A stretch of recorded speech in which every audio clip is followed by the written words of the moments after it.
topesi mbote na biso nyonso ba o bakoti sikoyo nzamba pambola bino. Donc quand bien même na annonça qu'on est un peu en retard et que Mikole l'équipe na sala qui émission T.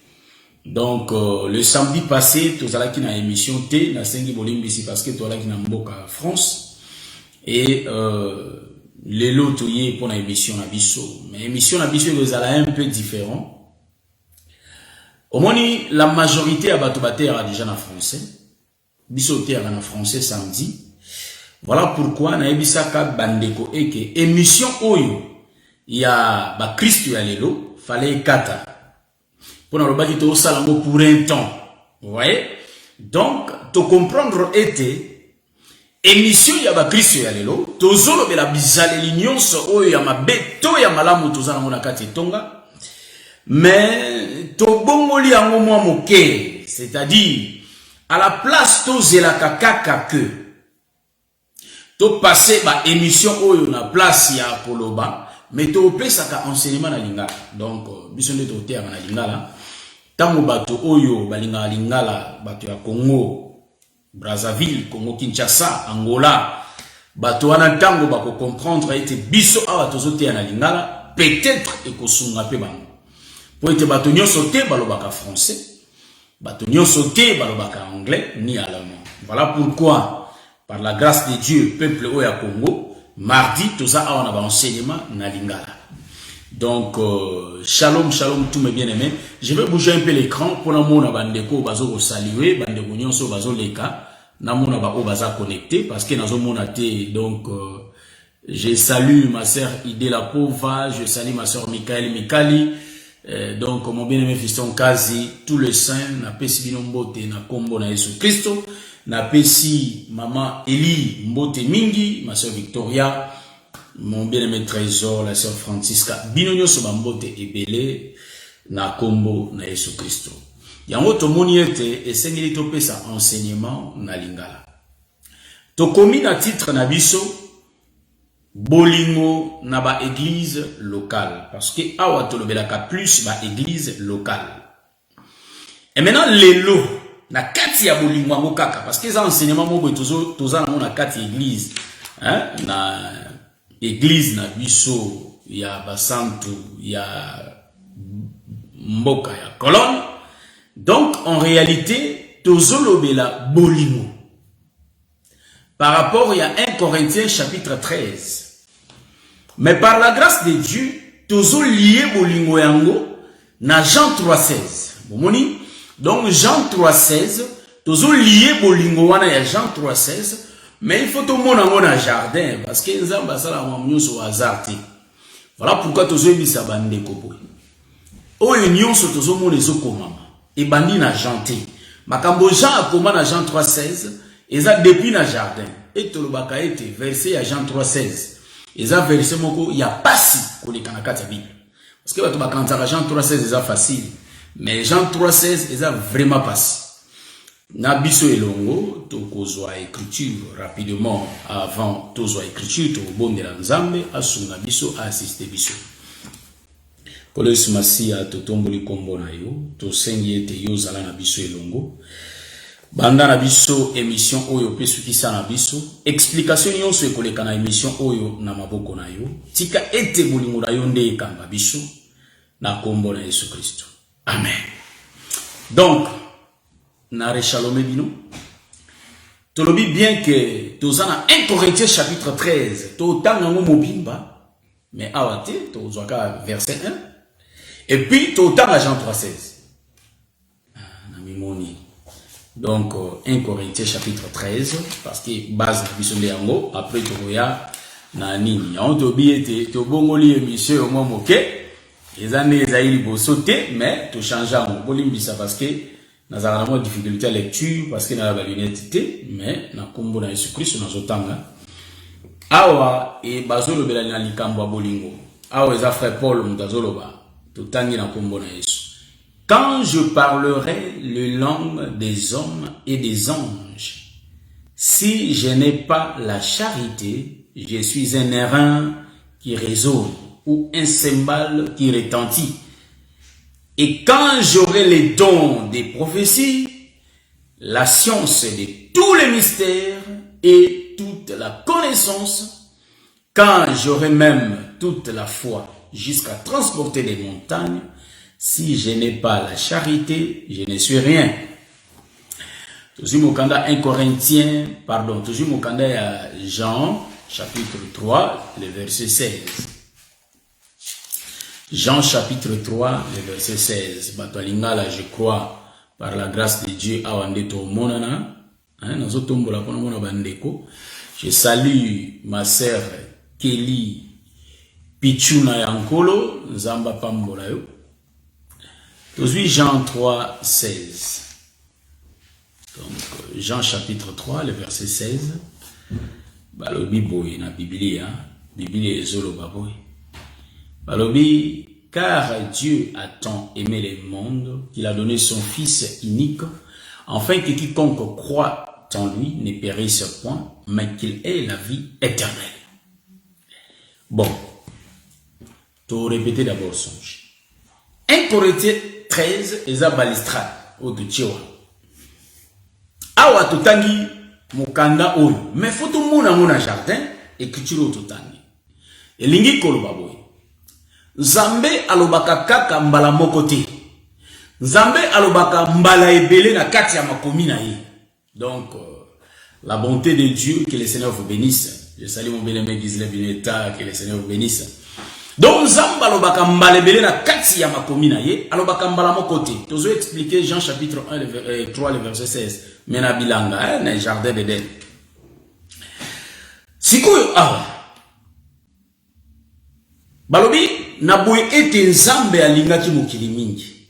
Bomoni, enseignement na lingaka. Nzambe alingaki mokili mingi. Mena lokola Nzambe alingaki mokili mingi, ye atindi mwana na ye. Po ete moto oyo akondimela ye, akufa te, kasi aswa bomoi na seko.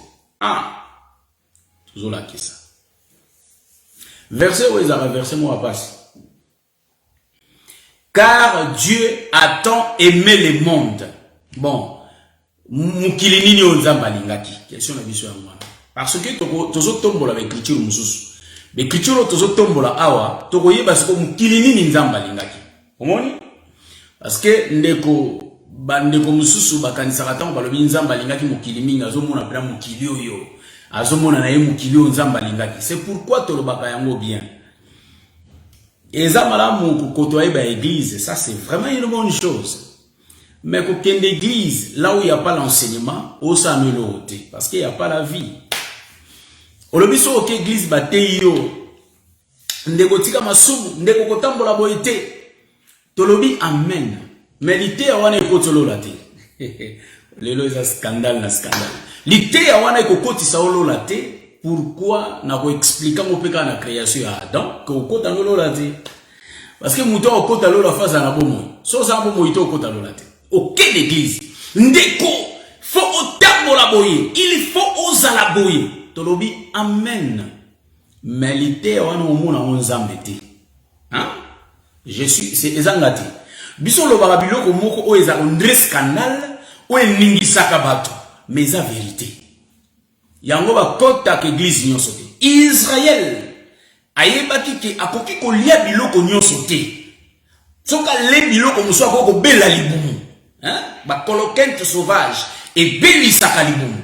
C'est pourquoi Israël azako ponelo ka kolia. Vous comprenez? Israël alia ka koni, alia te. Or biloko ya kolia, nous parlons de l'enseignement. C'est ça le vin. Et ça devine au babenga enseignement. Est-ce que vous voyez ça? Donc le vin, c'est l'enseignement. Voilà pourquoi je salue mon bien-aimé Païs Serge Viocolo, zélote, que le Seigneur vous bénisse, le ministre, tous les ministres, que le Seigneur vous bénisse. Donc, Jean 3,16, ménage jardin.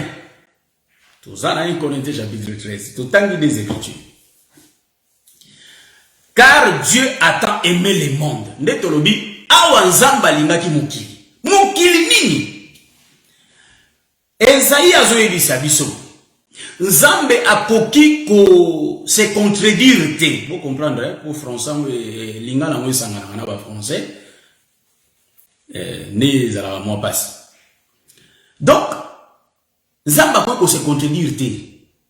Parce que nous sommes comment mon lit mon te arranger ba Bible nous sommes ba Bible tala ba bikanda nzamba et ko se contredire te.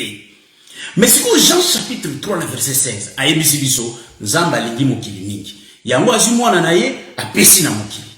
Omoni? Alors bi moto nyonso akondima ye akobika.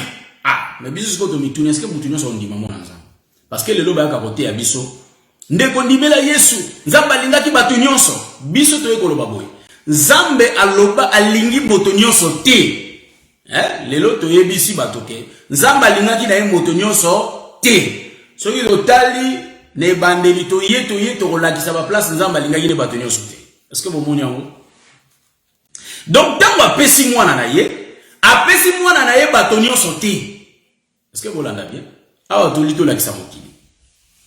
Nazui d'abord, il y a moi difficulté pour n'attendre mingi pour n'avoir lunette. Nazui d'abord mokanda ya Esaïe chapitre 34. Pour tout le bas et nzamba ko se contredire mais biso quand on tangi to moni ba contradiction. Je peux to yeba pourquoi. Omoni Esaïe chapitre 34. Esaïe bo supporter nga vraiment pour na miso na bosa inde na moni pona tele mamvulu na bosa ko chaba lide balobi bo consultez les livres de l'Éternel et lisez. Aucun d'eux ne fera défaut, ni l'un ni l'autre ne manqueront, car sa bouche l'a ordonné. Donc on ne connaît penza éclasa kiango balobi c'est son esprit qui les rassemblera. Voyez-vous?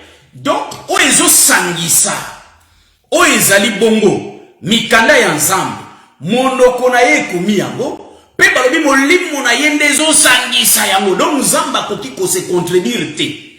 Mais tant to tangi awa na Jean chapitre 3, le verset 16, ba yebisi biso boye ete nzamba lingaki mokili mingi apesi mwana na ye.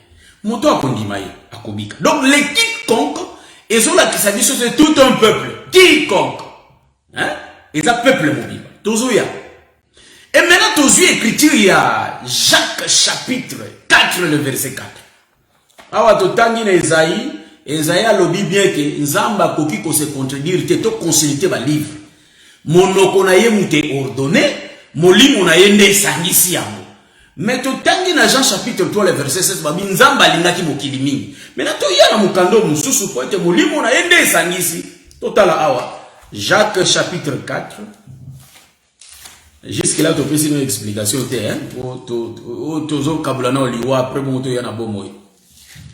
Parce que les écritures tuent. Tu peux une écriture. Après, tu peux après, je salue mon bien-aimé David Moliro. Donc, tu peux rapidement à Mokandande ya Yakobo. Jacques chapitre 4, le verset 4. Rapidement. En tout cas, moi, pour ma mise, il faut chaka portable ya Bible portable de sorte que faciliter l'éclairage nango et denga pe komona facilement. Donc, aujourd'hui, Jacques chapitre 4, le verset 4. Yoka balobi boy. Namoni on dirait lola toza lingala tozo pe Bible lingala to longola na français. Pour François yo totangi d'abord en français, après totanga na lingala. Balobi bo. Nalongola nano iloko yo. Balobi bo. Adultère que vous êtes, ne savez-vous pas que l'amour du monde est inimitié contre Dieu? C'est lui donc qui veut être ami du monde sera ennemi de Dieu. Bon, awande bolandiamo bien. Adultère que vous êtes, ne savez-vous pas que l'amour du monde est inimitié contre Dieu?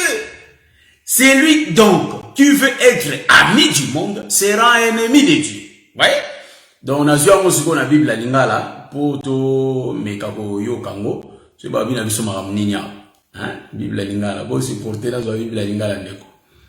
Donc lingala nazui bon balobi eza Jacques ande bo supporter nga mondambo pour na luka Jacques na lingala siko. Inani yako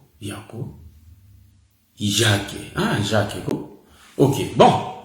Voilà. Balobi bosundoli. Bon, tout bandi on a 3. Ah, ils ont donné 3. Babibo. Ata bosengi yango na nzambe bokozwa kate po bozali kosenga na makanisi babe. Pamba te bolingaka kaka kobebisa bomengo nyonso pona biso ate. Jacques 4 babi bosundoli nzambe bokomi lokola basi baboyi libala. Boyebi donc na lingala balobi bosundoli nzambe bokomi lokola basi baboyi libala. Boyebi te kolinga makambo ya mokili oyo ezali koyina nzambe. Moto alingaka makambo ya mokili akomi monguna ya nzambe. Bon. Awa ba interpréter biso babi moto alingaka makambo ya mokili. Ouais? Awa balobi oza ami du monde. Ouais? Donc, en d'autres termes, naozo sous troisième témoin comme troisième écriture, hein, pour to bouquer logo bien. Zana zonka la Bible là. Na sous troisième écriture. Tozana mokanda Jean chapitre 17. Jean chapitre 17. Tozotanga trois écritures frère. Trois écritures. Jean chapitre 17. Alors oui, la prière sacerdotale. On connaît ce matin avec Osambela. Jean chapitre 17. Donc, supportez-moi. Jean chapitre 17. Vous supportez vraiment na koyaki na Jean 3 à la place à Jean 3 Jean 17. Balobi boy. Je vais prendre le verset 9. C'est pour eux que j'ai pris. Je ne prie pas pour le monde, mais pour ce que tu m'as donné, parce que ils sont à toi. Voyez-vous? Jésus a dit, je ne prie pas pour le monde. Je ne suis plus dans le monde et ils sont dans le monde. Et je vais à toi. Père Saint, garde en ton nom ce que tu m'as donné afin qu'ils soient un comme nous. Donc, en réalité, Jésus a sambela pona baye poli. Alors, je ne prie pas pour le monde, mais je prie pour eux. Vous l'avez dit bien. Na osambela pona bokilité, mais na osambela pona bango. Vous l'avez dit pona baye poli. Alors, Jacques a dit, moto ya zozala na bolingwa mokili, to makambo mokili, to moto aza moninga ya mokili oyo, akomi ennemi ya nzambe. Mais na Jean 3,16, Nzambe alobi alingaki mokili mingi. Donc, tu comprends rete. Mokili oyo Jean azoloba, c'est que Jean aza na langage ya ba prophète. Vous l'avez dit bien. Donc, Jean ta azoloba mokili, yoko kanisate nde mokili oyo. Te. Ya mokili oyo te. Donc, Jean aza na langage mosusu. Omoni mama Nzambe za mamba langage. Yango Paul tango comprendre makambango, Paul alobi boy. Alobi makomi ebomaka. Mais oye pesa kabomo ezande molimo kati na makomi. Omoni na lina expliquer makomi ebomaka yani. Tango azolo makomi ebomaka parce que Nzambe en réalité aloba en parabole. Vous entendez bien? Aloba na masese. Or lisese. Pour vous comprendre yango et senga il faut ba interpréter to ba limbola yango. Ndito ko comprendre boyeke soki Nzambe alobi yo sosolite obikite. Po obika il faut ososola makambo Nzambe alobi. Bolandinga bien. Donc awa tomoni que excusez que mokili oyo Nzambe azoloba eza mokili oyo te tozo vivre awa yango te. Parce que Jacques a contredit yango alobi ete o alingi mokili comme ennemi ya Nzambe. Toye na mokanda ya Jean 17 Yesu asali prière alobi bo nazo répéter alobi na sambeli pona mokili te mais na osambela pona bango o pesinga. Alobi bazana mokili mais bazaya mokili te. Olandi bien? Donc mokili ndeko hein tozana 2 points. Mokili eza oyo te et en plus Nzambe alingaki bato nyonso te. Nzambe alingaki na ye bato nyonso te. Voilà pourquoi apesaki mwana na ye. Oyo akondima. Donc tout le monde te akondima. Donc même muto akondima nde ya obika. Toke na na jardin to kende ko expliquer makambo kuna na jardin côté makambo bandela ki langage oyo balobi awa na Jean chapitre 3 le verset 16 tozonga nango na kati ya jardin kuna to meka komona clair bolingo nde nani bolingo nde nini pourquoi nzamba zo makambo abaki to pesa enseignement na lingala mais to rendre l'enseignement plus facile. C'est pas comme les samedis ba virgule ba tournir ba kokota te. Ah tout ça trop clair, c'est tout ba maman na biso ba koli ba komba koko. Tango ba Hollanda ba sosola penza bien. Donc to moni awa moni mwanzambe et se contredisent te. Mais biso moni mo ba contradiction. Eza nango contradiction te, eza nde ba langage. Yango ba o bazolanda langage ba okufa. Pourquoi? Parce que nzambe pa ya ba prophète alobaki na ya en parabole. Donc j'entends bazoloba azakalo la prophète. Donc tant bazoloba nzambe alingaki mokili mingi te. Po mona makambo fozonga na jardin. O mona bolingo nzambe zonga na jardin et puis to simba quelques écritures à Genèse kuna nde to mona bolingo ngo. Pona pesa écriture ngo ke nzambe alobaki na ya en parabole. Na o pesa quelques écritures hein. Parce que Dieu nous a parlé en parabole. Voilà, je vais chercher quelques écritures. Au moins, il y a en parabole. Donc, il y a c'est aux explications. C'est très très compliqué le langage en Zambé. Donc, Ézéchiel chapitre 21, le verset 5. Ézéchiel chapitre 21, le verset 5. Tangi na ba parabole en Zambé tout confirmé makambo to soloba. Nzamba loba en parabole. Donc, au baké église ba lobi ndeko ndimela Yesu. Ndeko ndeko linga muninga na yo ndeko okozwa bomo ndeko lite ya wana ekotolola te ezanga ite bible ngate nyoso ya Moïse akotolola te Moïse akokotisa na yo lola te Moïse akotolola te na linga expliquer debilo ba expliquer avant tout temps la parabole yoga Moïse akotolola te yango Moïse aza le physique le matériel c'est pourquoi bon mona même temple ba matérialiser ça c'est Moïse mais temple avant ezalaki spirituel tant ba lakisie na vision temple ezalaki spirituel mais bien après tant ekiti na mabele ba matérialiser ngo tolobi Moïse c'est le physique tala na expliquer que Moïse a opé sa bon moïté tant nzambe abandi ko sala Adam boko remarquer que nzambe tant wazo sala Adam a utilisé ki misapi na ebise abandi kokela Adam or les 10 ya misapi ezalaka la loi mobeko nde ezo sala Adam voyez-vous et donc esala biso ekande mobeko ezo sala Adam et formé maboko et formé Adam et pesi Adam forme c'est la loi mais Adam zibo moité omonyango mobeko esali na misapi 10 les 10 commandements mais en réalité mutazibo moité azaka ya kolala wana voilà pourquoi te lobi bo Bateyo nekotika masumu eza malamu mais na émission information la police peut azala motei hein donc nekotika masumu esali yoto koma motei bongo te motei ateya kama bomba mi nzambe parce que nzamba bomba mi na kata makomi na ye moni motei akoya ko so makomi e bomba mi abandi ko fongola yango po biso to comprendre ngo to so bombo motei solo Yesu Kristo azalaki omona fongoli baye ko l'esprit po ba sosola makomi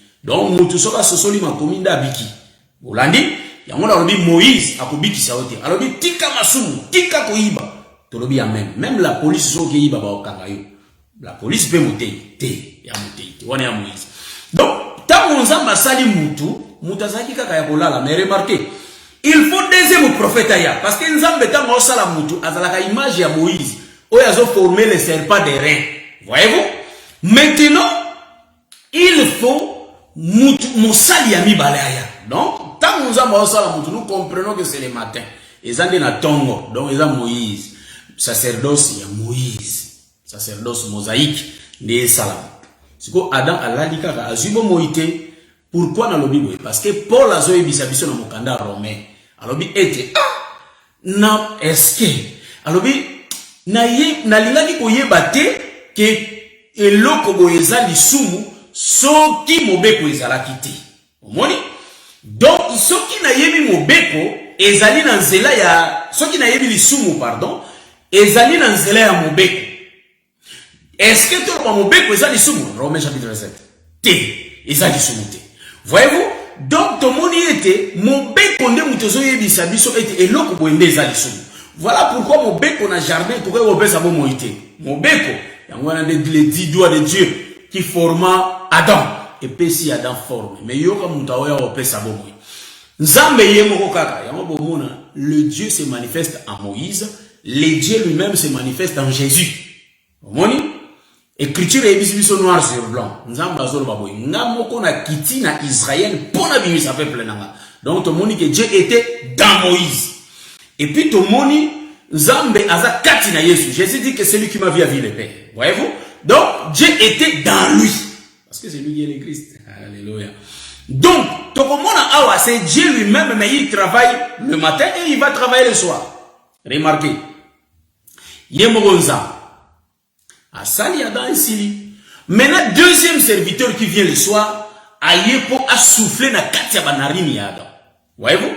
Tant voyez qu'on souffle, c'est ça la grâce, frère, ma soeur. La grâce qui vient d'en haut, qui donne la vie. Vous voyez la révélation? C'est ça la prophétie qui est la révélation. Donc, tout le monde y était. Moïse, tant wa sangani na Jésus. Ne Adam la mouki. Est-ce que vous l'avez dit? Mais ce qui va téléoka Moïse avant, obikati. Voyez-vous? C'est pourquoi Jésus t'a envoyé. Lui qui est le souffle, t'a envoyé. Alors bien, je ne suis pas venu abolir la loi. Tu n'es pas supprimer mon côté. Sinon, dessin on a dit Adam oba formé dans ma belé. Ce qui n'a l'ongoli on va t'en aboire qui mon pépé. Mouta obikati. C'est pourquoi la Bible dit à la loi et au témoignage. Si on ne parle pas ainsi, il n'y aura pas l'aurore. Donc, pour que l'homme soit vivant, pour que l'âme de l'homme soit vivante, il faut l'enseignement du ciel qui est la grâce. Voyez-vous? Donc, quand Dieu souffle dans Adam, c'est alors que Adam devient une âme vivante. Donc, Jésus qui vient compléter la loi. Voyez-vous? Il vient compléter la loi. Voyez-vous? Donc, Tozana, décor, tout matériel au basali Adam, pétant tout na souffle de Adam la loi est sali Adam. Mais le souffle, donc, voyez-vous, donc c'est ça l'évangile, voyez, donc, Mobeko, ils ont pratique, au Moïse a aussi la pratique, hein, et on va le voir, ata osana liloba, mais pratique est très important. La loi seule ne sauve pas, mais en réalité, c'est la grâce et la loi qui sauvent l'homme, voyez. Donc, on a tout expliqué. Voilà. Maintenant, si on y dans Jean chapitre 3, le verset 16, dans jardin. Bon, car Dieu a aimé le monde. Bon, vous remarquez dans le jardin, bazalaki ba peuple misato. Baki misato. Ezaki Adam, ezaki Ève, puis ezalaki na serpent. Les serpents aussi, c'est tout un peuple, frère. Bon, deux peuples, trois peuples dans le jardin. Maintenant, car Dieu a tant aimé le monde. Bon, monde yozamba lingiawa. Ça j'aime. Donc, monde yozamba lingiawa, en réalité, c'était Adam que Dieu avait aimé. Voyez-vous? Car Dieu a tant aimé Adam. Car Dieu a tant aimé Abraham. Voilà pourquoi il va donner Isaac. Donc, celui qui va apporter la vie dans la vie d'Abraham, c'est Isaac, qui est le fils. Voyez-vous? Car l'écriture est. Poète likomie lobi, oyo azana mwana ne azana bomo. Bon, tozo la kisabo. Mutunyo sota kobika. Tozo ni na jardin to ke mona ke Jean 3:16 wana. Mutunyo sota kobika. C'est impossible. Hein? O maté na biso lingala to bandi ndeboy. To bongo li angwa ko na o maté hein. Bolimbisa to bandotia na lingala mardi, nzamba sa biso ngolo. O ezaya pété to bandina. Maintenant, si vous avez dans jardin, Satan, Ève, Adam. Bango, trois peuples. Bazawa. Maintenant, remarquez. Nzambe alinga ki Adam. C'est pourquoi aye koluka Adam. Tama aye koluka. Nzamba kitaki aye koluka Adam.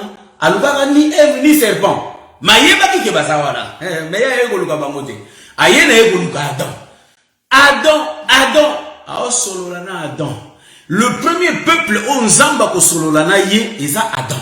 Or Adam bazo représenter Israël et pas Nzamba zaki ko sololana Israël le peuple au yaponaki. Ezaki Israël. Mais remarquez, Israël a peignoir. Donc, a peignoir pour un zété, où ils allaient à la jardin, bon, on peut taper virgule, qui n'a pas mis sans zété, on peut faire F. Mais, tu regardes dans le bande. Pour te le dire, ah, les lobes virgule, il était pour une bonne qualité, dans le bande de Wassika. Voilà. Donc, au comment on a peuple Zamba solo la naïe, en réalité, c'est Adam. Donc, Adam qui représente Israël. Car Dieu a tant aimé Adam qu'il va donner son fils. Pourquoi il va aimer Adam et il va donner? Il donne le fils à Pessimouana. Tant que Adam n'a pas de pas. Parce que nous avons ma casse à Bimisa Adam pour ils ont rendu moi. Ils ont papa dit. Parce que papa a un film. Mais nous avons Bimisa. Ils ont moi. Voilà pourquoi vous remarquez. Tant nous ambaye et là on nanya salaki. Ça c'est le père au temps de la loi. Na tango mobeko azoloba pour abando pesa punition. Mais moi na foi yako ayako bikisa Adam. Mais remarquez une chose. Na trois peuples au bazaki na kata jardin, on remarqué trois peuples. Donc Adam, Ève et Satan. Tozo mi samunyon son a 1 Corinthiens chapitre 13. Bon mon a place ou anande et vandi se ko la biso mutu bien.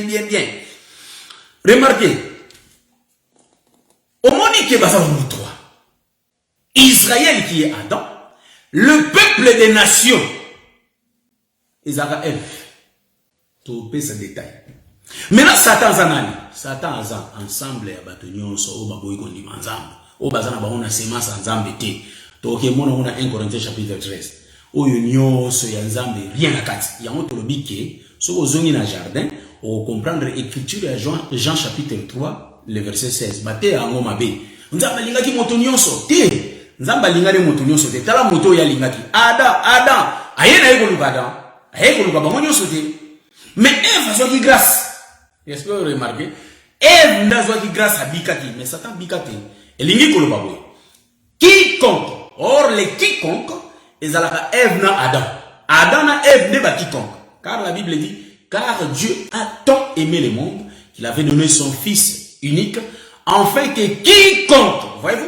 Donc, les quiconque, c'est tout un peuple. Donc, quiconque, c'est Adam et Ève. Les quiconque ne bangwana. Vous remarquez? Maintenant, quiconque croit ne périsse pas.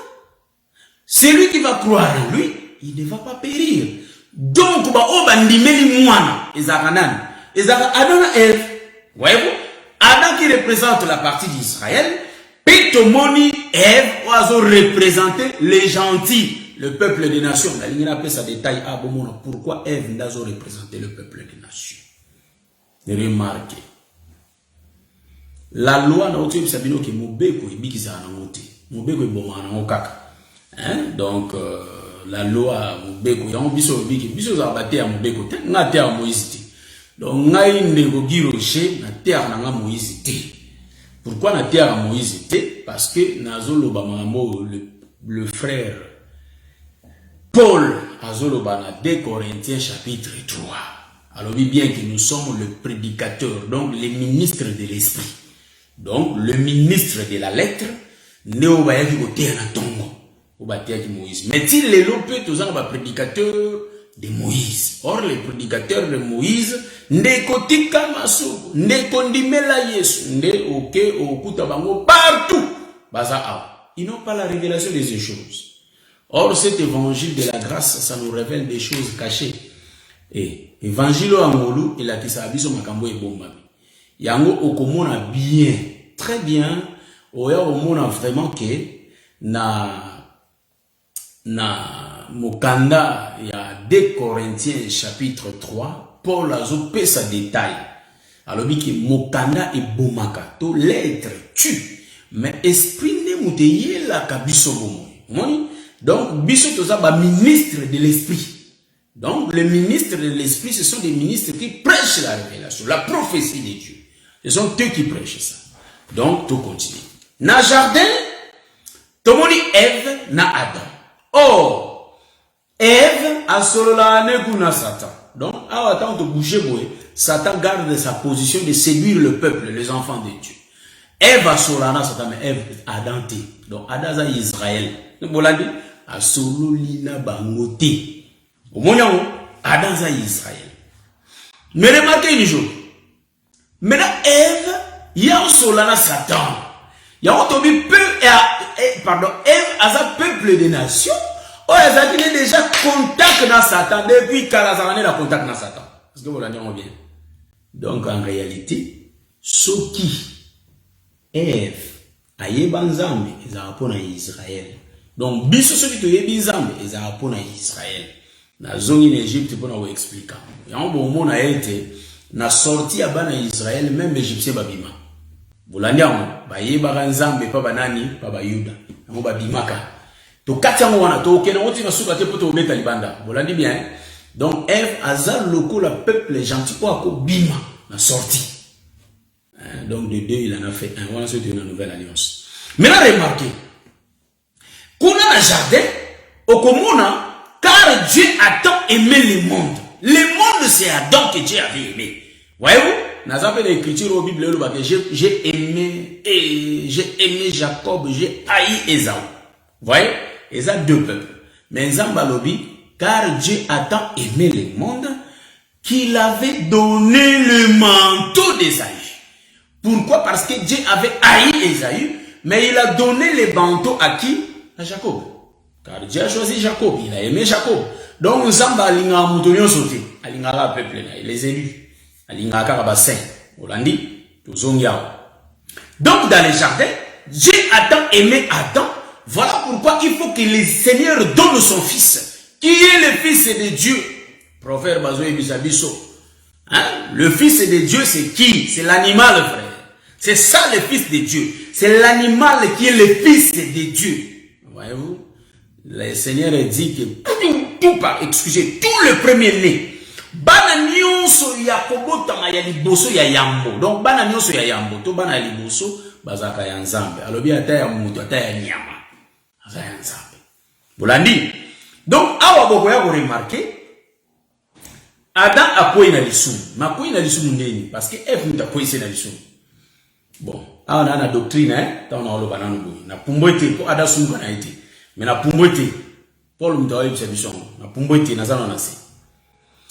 Adam a osolo la nation. A quoi na lisum. Ya mbo mona na tangu pe ya prophète Samuel. Israël a un exemple à la nation.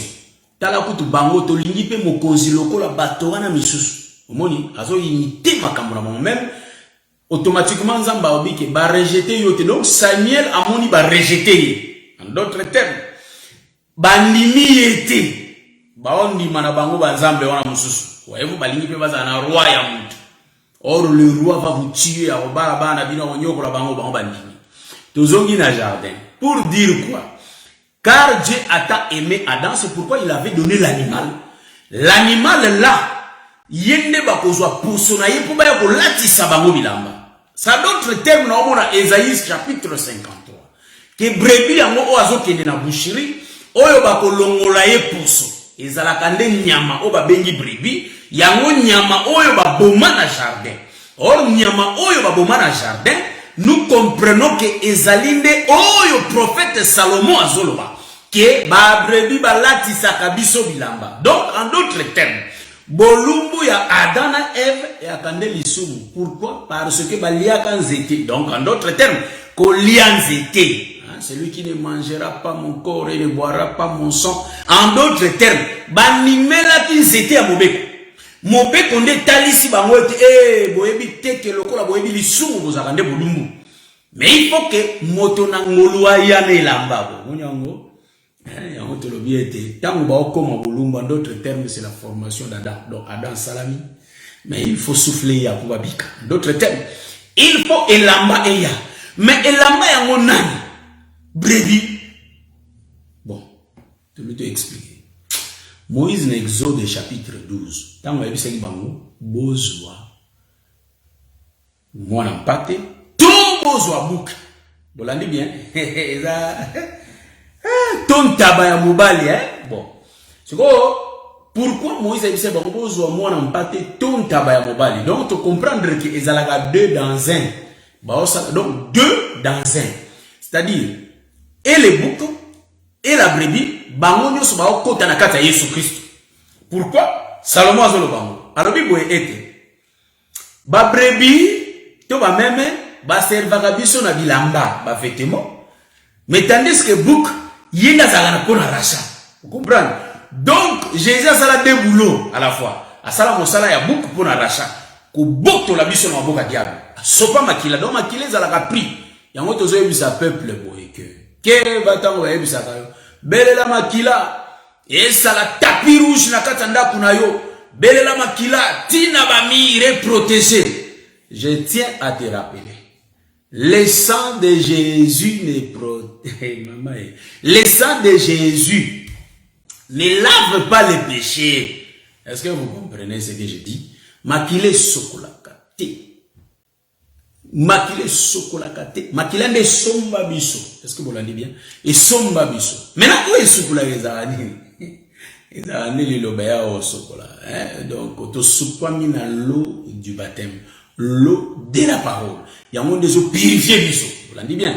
Donc, ici, quand on a bandeko, babela makila pour sokola. Bon, yo en d'autres termes, na sopi makila na biloko na zolia. Bon, yo so otie makila na biloko na doctrine, yo otie makila na biloko. So otie makila na biloko olia. Au moins, il y a au bébé siam. Mais en d'autres termes, nous disons que le sang de Jésus nous a racheté, le sang nous a acheté. Donc, en d'autres termes, il a pris, il y a rançon, donc, moi, na koufi, ils ont un tabac koufi, sopi makila nende ba kango le biso, Pharaon a libéré biso.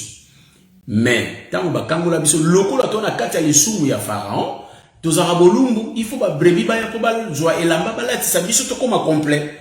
Est-ce que vous avez bien? Donc, nous savons que nous bouk na agneau ou basala yango. Maintenant, bouk na agneau, ils ont un décollé sur moi. On Exode 12, moi-même, to bouk. Donc, on est masolo na biso. Maintenant, la carte jardin kuna. On peut comprendre pour Adam Soumouka, c'est que Ève. Donc, Ève a un peuple la nation. Et on peut en même temps Moïse a un peuple. Bala ma osambe là. Pour malédiction pour Israël. Maintenant, on va pas Israël. Et si balak, so lini peuple à nous avons tinda basi na mibali kuna bakota. Donc, bapaya o bazo kota pour ba sumu qui sa Israël les a des peuples des nations. Bakoti ba memisi Israël les sous. Mais remarquez, tant on kolo azoya ko biki sa Israël, to moni peuple des nations a eu grâce. A eu grâce pourquoi? Parce que désobéissance na yé. Et Tindi est un colotan, baboyi ndi mankolo, a tourné vers le peuple et les nations. En d'autres termes, ce qui nous a parce que dans ce moukaka, hors désobéissance, donc, nous comprenons que même après Ève n'a l'obiko. Est-ce que vous l'avez bien? Bon, place on a détaillé dans la terre, on a sauté, clac.